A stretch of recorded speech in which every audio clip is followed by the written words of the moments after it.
I turned the page to write the date, and the date was already there, in my handwriting. And under it, in my handwriting, was everything I hadn't done yet. This is the first account in the last records. Every word of it was found written down. None of it was finished.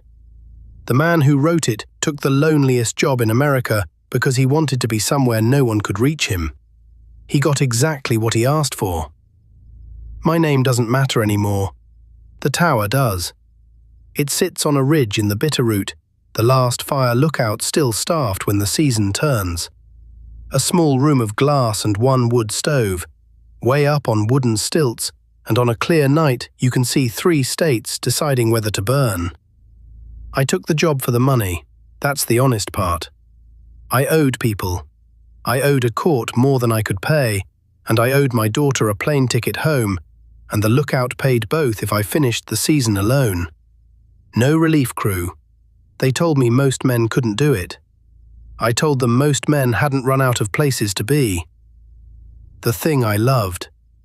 I'll tell you now, while it's still mine to tell. My daughter. Before I drove up, she left me a voicemail.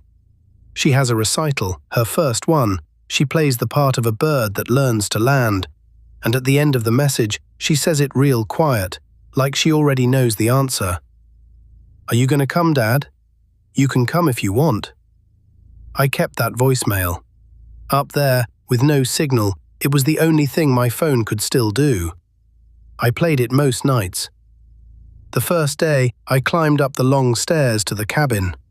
I swept the dead wasps off the sill, and I opened the logbook to start my entries. The last keeper's handwriting stopped mid-sentence. Wind out of the northeast, smoke column on the ridge, looks like it's...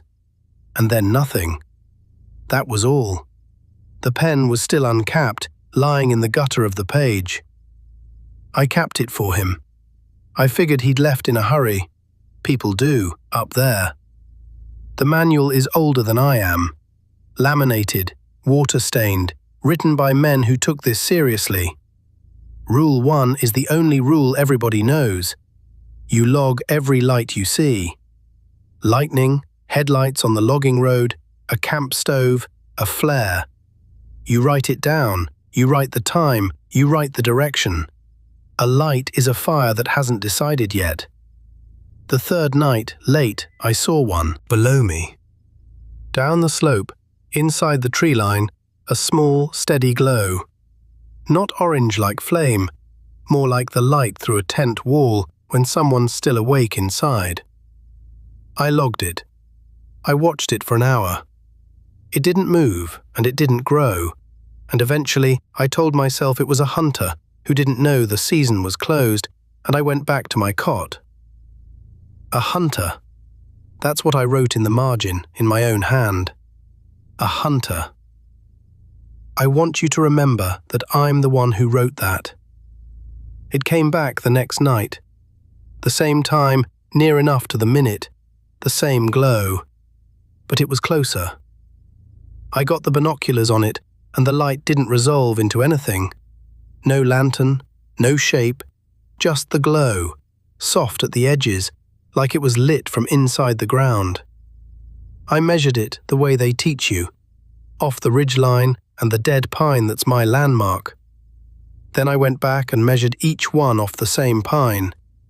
It was moving up the slope toward the tower, the same distance every night. And the distance, when I checked the trail tables, was exactly what they list as one day's travel on foot through that grade of timber. Something was walking to me, slowly, on schedule, the way you'd approach a thing you didn't want to spook. I stopped writing the word hunter in the margin. I started counting the nights it had left. I tore that tower apart, looking for whoever had done this season before me, and the season before that. There's a footlocker bolted under the cot. Inside it, logbooks. Decades of them, banded together in bundles. And inside the manual's back cover, handwritten, not printed, a rule that isn't in any training. Log every light below the ridge. Never log a light that appears above the tower. If it is higher than you, you did not see it. Close the book. Do not write. Below it, a different hand. He's right. Don't write the high ones. Below that, a third hand, shakier. I wrote one. God help me, I wrote one. I read that line over and over. I told myself it was the kind of thing bored, half-mad men leave each other in a place like this. But I'm a man who follows rules when the rules are all that's keeping the floor under me. So I made myself a promise. Below the ridge, I log. Above the tower, I close the book. I didn't ask what I was logging for. That was the mistake. That was always the mistake. The next night I tested it. I wanted to know if the thing on the slope was tied to the writing. The glow came up at its time. Closer again, close enough now that I could have walked down to it before my coffee went cold. My hand was on the pen, and I thought about that uncapped pen the last keeper left, and I didn't pick mine up. I didn't log it. The glow stopped where it was. It held there the whole hour, and for the first time, it didn't gain a single foot of ground. When I didn't write it down, it couldn't come any closer. I slept that night like a man who'd found the lever. I had it figured. The log was a leash, and I was holding the other end. I could do anything for that plane ticket. I even called her. The tower has a radio phone, an old crank and handset thing patched through a relay, for emergencies and for keeping men sane. I cranked it and I got the line, and I heard it ringing on the other end, in my own house. I sat there waiting to tell my girl I was coming to watch her learn to land. The line connected, and I heard my own voice. Not an echo, not a recording. Me, older sounding, calm, already talking to her. "Course I'm coming, sweetheart. I wouldn't miss it. You just watch for me in the back." And then static ate it. I hung up so hard the handset cracked. I sat on the floor of that tower with my heart going like a fist on a door. Then I went to the footlocker. I unbanded the logbooks and I read them backward through the years, fast, looking for the thing my body already knew. Every keeper's handwriting changes, not their words, their hand. Over the last week of each season, the loops loosen, the slant tips, the pressure lightens, until the final entries in one man's book are written in the exact hand that opens the next man's book. The new hand bleeds into the old one a week before he ever climbs the stairs. The log isn't a record of fires. It's a record of who the tower is currently being, and the rule, never write the highlight. It was never about my safety. You keep your eyes down. You keep logging the small things below you. You keep being useful and busy and leashed, and you don't look up at the thing that owns the place. Because if you write it down, you've admitted it's real. And if it's real, it can start writing you. I had to hear her, the real her.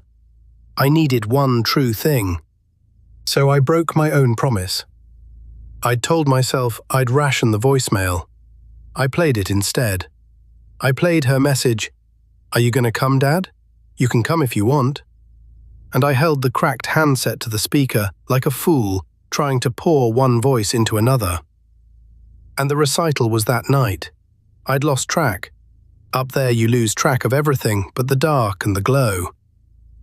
I missed it. Not the drive, not the ticket. The window, the one she meant. When I lowered the phone, the screen showed the voicemail's length had changed. It was longer now. Longer than it had ever been. I pressed play with a thumb that wouldn't hold still. It was her. The same message, the same little voice. But at the end, after, "You can come if you want," there was more. There was me. My voice, gentle, answering her right there, inside her own message, from somewhere with a wind I recognized. "I'm already here, sweetheart. I've been here the whole time." That's when I understood what was sitting in the tower and what had been talking to my daughter while I climbed the stairs to write its records for it. I decided to leave. There's no leaving, days of snowed-out road, contract or no contract, but a man tells himself he's leaving so his hands have something to do. I went to the log to put it down in plain words, to write what was happening here so the next poor soul would believe the back of the manual. I turned the page to write the date, and the date was already there, in my handwriting. I turned the next page. Tomorrow, already filled, my hand, describing a clear morning and a smoke column on the ridge that looks like it's, and stopping. Uncapped, mid-sentence. The exact words the last keeper left me. I turned faster. Days I hadn't lived, weeks past the end of my season. All of it written, all in my hand, calm as a man recording weather. And near the back, an entry dated for the spring. New keeper arrived today. Quiet one. Owes somebody, you can tell. I'll teach him the low rule. He doesn't need to know the rest. They never do. The logbook ends mid-sentence on the same date every year, and every year a new hand picks up the pen. I looked up. Above the tower, higher than the glass, higher than the ridge, higher than any light has a right to be, something was lit. Soft at the edges, lit from inside. And it was so patient. It had all the time there was. It had my whole hand. My fingers picked up the pen. I watched them do it. This account was recovered from the lookout the following spring, copied out of a logbook found open on the sill. The pen was uncapped, lying in the gutter of the page. The final written sentence stops on the same date it always stops on. We were able to confirm only one detail outside the book. A package was mailed to the tower that season by a girl. A cassette, hand-labelled, "My Recital," for Dad. It was signed for at the relay station and forwarded up the mountain. The signature on the slip matches the handwriting in the logbook. The tape was never opened. We don't know who signed for it. We don't know who's keeping the lookout now. And we don't know what it's writing down tonight. If you've made it this far, you already know how this archive works. There's another account waiting, a different door, the same dark behind it. It's on the screen now. Don't make it wait. This has been The Last Records.